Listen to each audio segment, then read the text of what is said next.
오늘부터 출애굽기 말씀을 나눕니다. 출애굽기는 우리의 신앙의 여정을 보여주는 말씀입니다. 이 출애굽기 말씀을 통하여 하나님께서 구원을 어떻게 이루어 가실지, 그 구원의 과정, 예수 그리스도를 믿고 구원받고 또 하나님의 자녀로서 훈련받고 또 하나님의 나라에 들어가는 그 일련의 과정을 이 출애굽기라는 이 이스라엘 역사를 통하여 우리에게 말씀해 주십니다. 이제 오늘부터 시작되는 이 출애굽기 말씀을 통해서 우리 성도님들 각자의 삶 가운데 하나님의 구원의 역사와 인도하심을 경험하는 은혜가 있기를 바랍니다. 먼저 오늘 1장에서는 이스라엘 백성들이 어떻게 애굽에서 이렇게 있게 되었는지, 그리고 어떻게 이스라엘 백성들이 애굽에서 억압을 당했는지가 나옵니다. 이스라엘 백성들이 애굽에 있게 된 것은 야곱과 그의 가족들이 가뭄으로 인해서 애굽에 정착하게 되었죠. 당시 애굽의 총리가 요셉이었기 때문에 쉽게 애굽에 정착할 수 있었습니다. 5절입니다. 야곱의 허리에서 나온 사람이 모두 70이요 요셉은 애굽에 있었더라. 애굽으로 간 야곱의 가족은 70명이었습니다. 70명, 많지 않았죠. 70명이었던 야곱의 가족들이 시간이 지나면서 엄청난 수가 되었습니다. 6절과 7절입니다. 요셉과 그의 모든 형제와 그 시대의 사람은 다 죽었고 이스라엘 자손은 생육하고 불어나 번성하고 매우 강하여 온 땅에 가득하게 되었더라. 지금 야곱의 가족들이 애굽에 정착한 지가 약 400년이 지났습니다. 많은 시간이 지났죠. 이 400년이라는 시간이 지나면서 요셉을 알았던 이제 왕들이 이제는 없어진 거죠.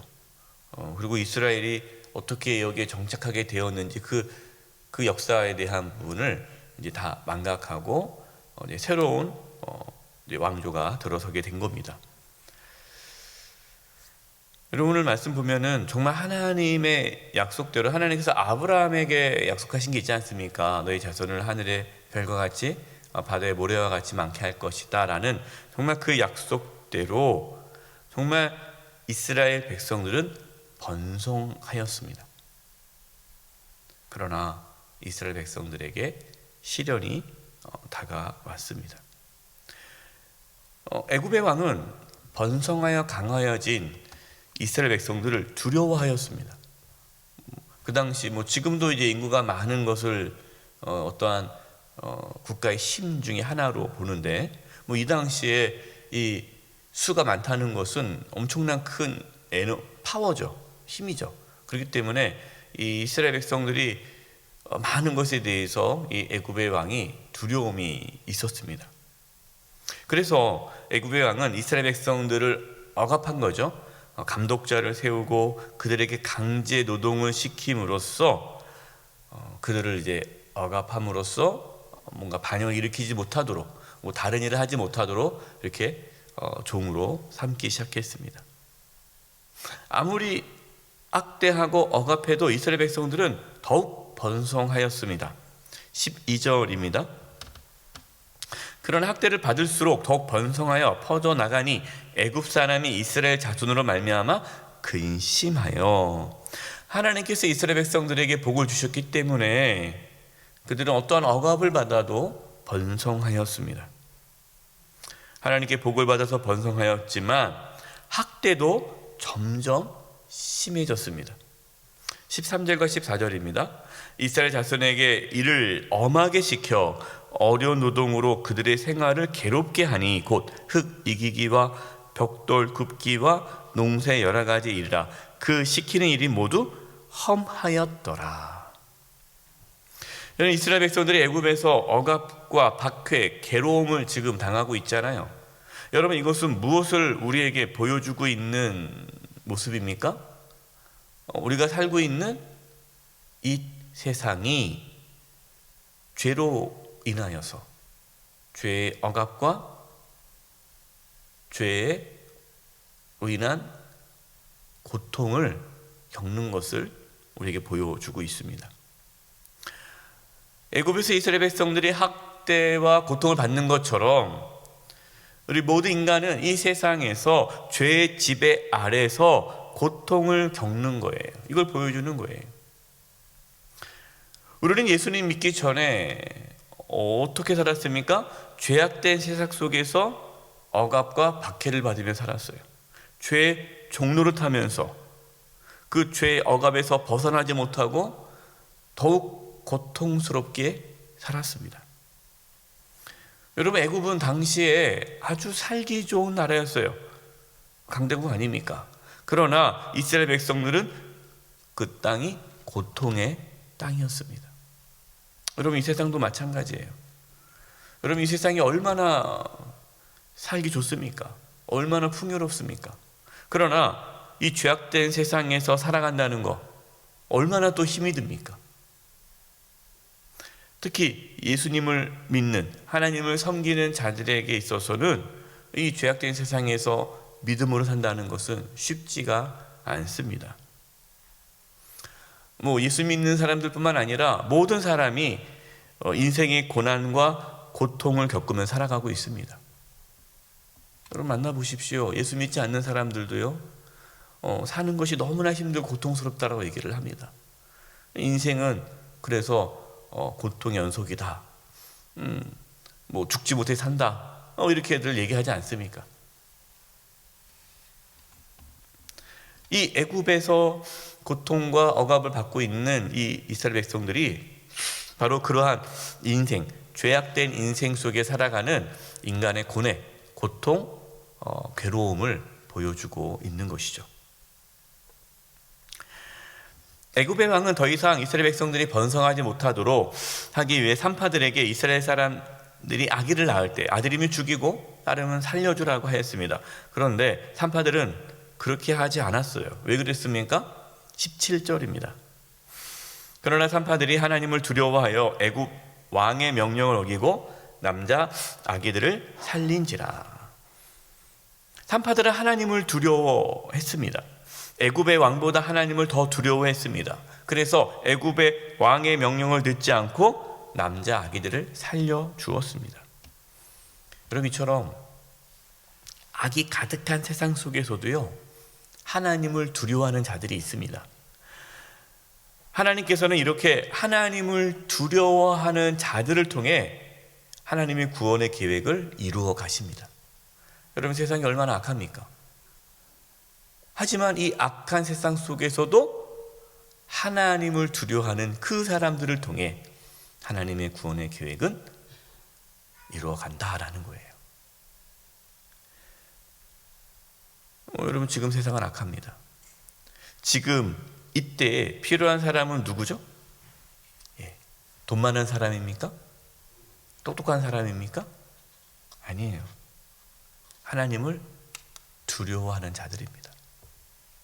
세상 소리에 귀를 기울이지 않고 오직 하나님만을 두려워하여 하나님께 순종하는 자들이 필요합니다. 하나님은 하나님을 두려워하는 자들을 찾고 계십니다. 저와 여러분이 하나님을 두려워하는 자들이 되기를 바랍니다. 그래서 우리를 통해 하나님의 구원의 계획이 이 죄악된 세상 가운데서도 온전히 이루어질 수 있기를 소망합니다. 21절입니다. 하나님이 그 산파들에게 은혜를 베푸시니 그 백성은 번성하고 매우 강해지니라. 그 산파들은 하나님을 경외하였으므로 하나님이 그들의 집안을 흥왕하게 하신지라. 왕의 명령을 어겼습니다. 하나님의 뜻에 순종한 산파들에게 하나님께서 은혜를 베푸셨어요. 산파들은 하나님을 경외하였기 때문에 하나님께서 산파들의 집안을 흥왕하게 하셨습니다. 여러분, 세상의 힘이 우리의 삶을 흥왕하게 하는 게 아니에요. 아무리 큰 권력을 가져도요, 그 권력은 영원하지 않습니다. 아무리 많은 돈이 있어도 그 돈도 영원하지 않습니다. 하나님만이 우리의 삶을 지켜주시고 책임져 주십니다. 여러분, 우리가 어떻게 흥황할 수 있습니까?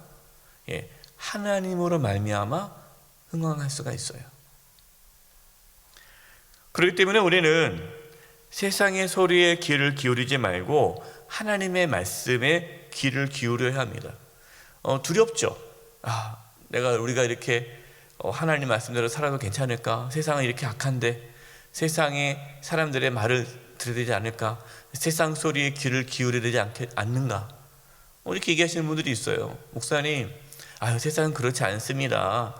세상에서는요 그렇게 하나님들 말씀대로 못 삽니다. 그렇게 살면 다 망합니다. 그렇게 얘기하시는 분들이 있어요. 여러분, 그렇지 않아요. 하나님께서 우리의 삶을 다스려 주시고 지켜 주십니다. 여러분, 하나님의 손에 이끌림 받으셔야 돼요. 내 인생을 내가 뭔가 하려고, 내가 한번 이렇게 살아보려고, 여러분, 그렇지 않습니다. 하나님 손에 온전히 맡기셔야 돼요. 산파들이 이스라엘 남자 아기를 죽이지 않자 바로는 더 큰 악을 행하였습니다. 22절입니다. 그러므로 바로가 그의 모든 백성에게 명령하여 이르되 아들이 태어나거든 너희는 그를 나일강에 던지고 딸이거든 살려두라 하였더라. 여러분, 세상은 이렇게 더 악이 가득해져요. 세상은 점점 악해집니다. 이 바로가 얼마나 더 악합니까? 여러분, 우리가 살아가는 이 세상은요 악이 점점 강해집니다. 그럼에도 불구하고 이러한 죄악된 세상에서도 하나님의 구원의 계획은 멈추지 않고 이어진다라는 거예요. 그렇기 때문에 여러분, 세상을 두려워하지 마십시오. 우리가 세상에서 어떠한 고난과 어떠한 환난과 어떤 어려움을 겪어도 하나님의 구원의 계획은 멈추지 않습니다. 그렇기 때문에 하나님을 두려워하며 당당하게 담대하게 믿음의 길을 걸어가는 저와 여러분 되기를 간절히 축원드립니다. 기도하겠습니다. 하나님 아버지, 이 죄악된 세상에 살아가면서 세상을 두려워하지 않게 해주시고 하나님만을 두려워하게 해주시옵소서. 어떠한 상황에서도 하나님의 말씀에 귀를 기울이며 순종함으로 하나님의 구원의 계획이 우리의 삶 가운데 온전히 나타나게 해주시옵소서. 오늘 말씀에 나온 산파들처럼 하나님을 경외하여 하나님으로 말미암아 흥왕한 삶을 살 수 있도록 인도하여 주시옵소서. 예수님의 이름으로 기도드립니다. 아멘.